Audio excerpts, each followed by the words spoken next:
নমস্কার, লটারি সংবাদে সকলকে স্বাগত। আমি আশিস। আমি এখন দাঁড়িয়ে আছি হায়দ্রাপাড়া ঘুগনি মোড় এলাকায়। তো সবথেকে বড় সুসংবাদ সেটাই হচ্ছে যে এই যে লটারি সেন্টার, যেটা হচ্ছে টুবাই লটারি কাউন্টার, এই টুবাই লটারি কাউন্টার 2021, 2025, 2026 প্রথম প্রাইজ 3বার তার এই কাউন্টারে হয়েছে। এর থেকে সুসংবাদ আর কিছু হতে পারে না। তো সেই টুবাইবাবু কিন্তু এর আগেও আমরা টুবাইবাবুকে এখানে এসেছিলাম, আমরা খবর করেছি এই কাউন্টারে। ও সেবার কিন্তু প্রথম ওইভাবে প্রাইজ দেওয়া হয় না, সেকেন্ড বা থার্ড প্রাইজ হয়েছে সেবার মনে হয়, ঠিক আমার যতটুকু জানা আছে। তো এবার যে এই যে 2021, 2025, 2026 প্রথম প্রাইজ 3বার এই মানে এলাকার মধ্যে প্রথম দেখা গেল যে এই টুবাই লটারি কাউন্টারে যেটা হয়েছে। তো টুবাইবাবু এই যে 3বার প্রথম প্রাইজটা যে পেয়েছেন, কোথায় থেকে কোন জায়গাকার লোক সে পেয়েছে, বা টুবাইবাবু এই ব্যবসা কবে থেকে করছে, আবার আমরা সব কিছু টুবাইয়ের কাছে শুনে নেব। চলুন কথা বলি ওনার সাথে। আমার নাম সত্যজিৎ শাহ, কিন্তু ডাকনাম টুবাই। আমাকে সবাই দাদা কত বছর ধরে এই লটারি ব্যবসা? আমার 2019 থেকে স্টার্ট, 2026 চলতেছে এখন, 7 বছর রানিং আমার ব্যবসার। মানে এই ব্যবসার উপরে কি টোটাল সংবাদ আপনার যে সংসারটা? আমার টোটাল সংসারটা এই ব্যবসার উপর দিয়েই চলছে। আমি খুবই খুশি, তিনবার আমার কাছ থেকে ফার্স্ট প্রাইজ হওয়াতে। ফার্স্ট 2021, 2025, 2026। মানে কোন এলাকার লোক পেয়েছে এটা ঠিক? 2026-এ যেটা হয়েছে ওটা মোটামুটি এই রাজগঞ্জে এই সাইডটার লোক পেয়েছে। আপনি বললেন কত বছর ধরে ব্যবসা করছেন? 7 বছর ধরে, 2019 থেকে আমার ব্যবসার স্টার্টিং বয়স। 7 বছর ধরে 2021 অবধি মোটামুটি কতগুলো কি প্রাইস হয়েছিল? 2021-এ আমার ফার্স্ট প্রাইজ হয়েছিল 1 করোড়। তার আগে ওই 2,25,000, 4.5 লাখ, 45, 90, এটা তো রানিং আছেই।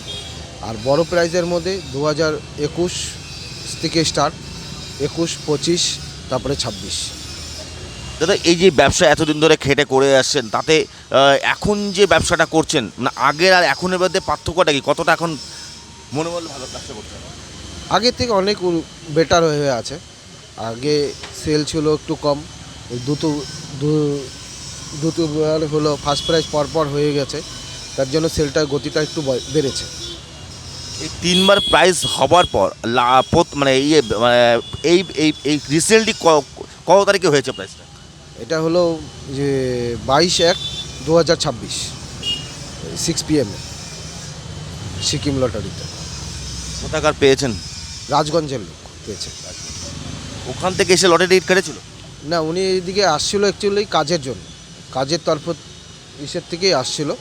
ওই এখান থেকে আমার কাছে ডেলি উনি যখনই আসে তখনই আমার কাছে এখানে দাঁড়ায়, কথাবার্তা বলে, টিকিটও কাটে। তা ওদিনও ওর টিকিটে কাটছিল, কাটার পরে ওনার হাতেই ফার্স্ট প্রাইজটা উঠেছে। কোন টাইমটা এটা? এই 6 PM। দাদা এই লটারি তো 7 বছর ধরে ব্যবসা করে আসছেন, মানে আপনার যে পরিস্থিতিটা যেটা ছিল, এখন আপনি কতটা এখন? না, আগের থেকে আমার এখন পরিস্থিতি অনেক বেটার আছে, কিন্তু ভবিষ্যতে চাবো আরও জানি উন্নতি কিছু করতে পারি। এই যে লটারি ব্যবসা, এই লটারি ব্যবসা উপরই তো সংসার আপনার। 3বার প্রথম প্রাইজ পেয়েছেন, তো এই যে একটা যে আপনি অনুদান পেয়েছেন নিশ্চয়ই, তার তো সেই টাকাটা কী করলেন? তা আমার মেয়ে আছে, মেয়ে 5 বছর বয়স, মেয়ের স্কুল পড়াশোনা চলছে এখন, তার নামে কিছু ফিক্সড করে দিয়েছি আমি। তাকেও তো ভবিষ্যৎ আমাকে দেখতে হবে। ওটাই, বাড়িতে বাবা মা আছে, ওয়াইফ আছে, তাদেরকে নিয়েও আমার চলাফেরা, খালি এটাই। ডিয়ার লটারি এই ব্যবসা করে এখন একটা তো ভালো জায়গায় পৌঁছেছেন, তো সেক্ষেত্রে কী বলবেন? না, ডিয়ার লটারিকে এভাবে বলবো যে প্রাইজ আমাদেরকে দিচ্ছে, ঠিকই দিচ্ছে প্রাইজ। এমন প্রাইজ যে ইসের সংখ্যা কম নেই, তো ঠিক মতনই আছে প্রাইজের সংখ্যা। আর ঠিকই আছে। যে ফেসিলিটিগুলো পাচ্ছেন, মানে হ্যাঁ, ছাতার ছাতা, ব্যানার, হ্যাঁ দিয়ে যাচ্ছে, এগুলো কন্টিনিউ দিয়ে যাচ্ছে। 22 তারিখে প্রাইজের পর পুরো ঘটা করে তো পুজো টুজো দিয়েছিলেন। হ্যাঁ, ওটা আমার একটা মনের ইচ্ছে ছিল। আমি একটু লোককে সবাই মিষ্টি টিষ্টি খাওয়াই, আমি একটু গরিবদেরকে খিচুড়ি দিয়ে একটু লাবড়া, একটু পায়েস করেছিলাম। ওটা আমি গরিবদের জন্য করেছিলাম। এটা আমার একটা মনের মধ্যে ইচ্ছা ছিল। এরপরে যদি আমার ফার্স্ট প্রাইজ হয়, আমি এটাই হলো মানে ইসে করব। আপনার নামটা? আমার নাম সত্যজিৎ শাহ, ডাকনাম টুবাই।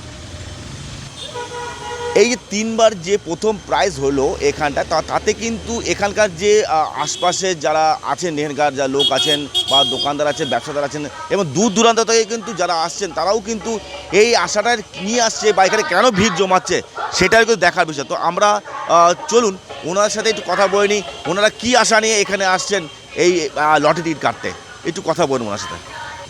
দাদা আপনার নাম? আমার নাম তপন। দাদা এই যে আপনি তো এই যে 3বার লটারি টিকিট এখানে প্রথম প্রাইজ হলো, তো কি মনে হচ্ছে যে আপনি কি আশা নিয়ে আসছেন এখানটা? আসাতে সবাই আসে, আমি কাটি যে আমারও ফাঁসে। আরে, মানে অন্য লটারি কাউন্টার থেকে তো কাটতেন, তো দূর দূরান্ত থেকে এসে এখানে কেন কাটছেন? আমি সব জায়গায় কাটি। তো মানে এখানটা কি একটা মানে হচ্ছে যে এরকম কিছু যে 3বার ফেসেছে তার জন্য? না না, এই দিক থেকে কাজে যাই, এখানটা আসি দাঁড়াই, হুম। আসি গল্প করি ওর সাথে, হ্যাঁ। জানা হয়ে গেছে। তো মানে একটা তো যেটা দেখলাম অন্য জায়গা থেকেও কাটেন, যেখানে এখানে 3বার যখন প্রাইসটা হয়েছে, তো আপনার তো একটা ওরকম একটা আশা যে মনে হয় হয়তো আমার আসবে, হ্যাঁ, কি বলুন? আশা তো থাকেই সবারই, হ্যাঁ। বলে আমারও যদি ফাঁসে একটু একটু। অন্য জায়গা তো লটারি কাটেন, তো হ্যাঁ। কিন্তু এখানে বিশ্বাসটা কেমন লাগছে এখন? এখানটায় বিশ্বাস লাগে বেশি, কেন? এখানটা লটারি বেশি খেলে ভালো। তাদেরকে ভালো। তো 3বার প্রথম প্রাইজ হয়েছে। 3বার প্রথমবার এমনি তো হাজারও খেলে। তো আমরা তো টুবাই বাবুর সাথে আমরা কথা বললাম যে 3বার প্রথম প্রাইজ হয়েছে 2021, 2025, 2026। এই 3বার প্রথম প্রাইজ হওয়ার পর টুবাই বাবুর যে 2021-এর আগে যে সেল ছিল তার থেকে কিন্তু এখন আরও বেশি সেল বেড়েছে, টুবাই বাবু নিজেই বললেন তার মুখ থেকে। এবং কি টুবাই বাবু এই যে লাস্ট যে 2026-এ 22 তারিখে যে যেটা প্রাইসটা হয়েছিল তাতে কিন্তু এখন কিন্তু খুবই ভিড় জমে এই টুবাই বাবুর কাউন্টারে। সুতরাং টুবাই বাবু এখন খুবই খুশি, এই জন্য কিন্তু ডিয়ার লটারিকে অসুস্থ ধন্যবাদ জানালেন এবং ডিয়ার লটারি যে সমস্ত ফেসিলিটি তা কিন্তু তাতে খুবই খুশি তিনি আছেন। সুতরাং কিন্তু টুবাই বাবু কিন্তু এই 22 তারিখে যে লটারি যে প্রথম প্রাইসটা হয়েছিল, টুবাইবাবু কিন্তু এখানকার গরিব দুঃখীদের তাদেরকে কিন্তু খিচুড়ি পায়েস সব কিছু খাইয়েছিল খুব আনন্দ খুশিতে। আগামী দিনেও কিন্তু টুবাইবাবু এরকম কাজ করবেন, অর্থাৎ তার যদি আবার প্রথম প্রাইজ ফাঁসে। সুতরাং লটারি সংবাদ দেখতে আপনারা চ্যানেলকে লাইক করুন, শেয়ার করুন এবং সাবস্ক্রাইব করুন।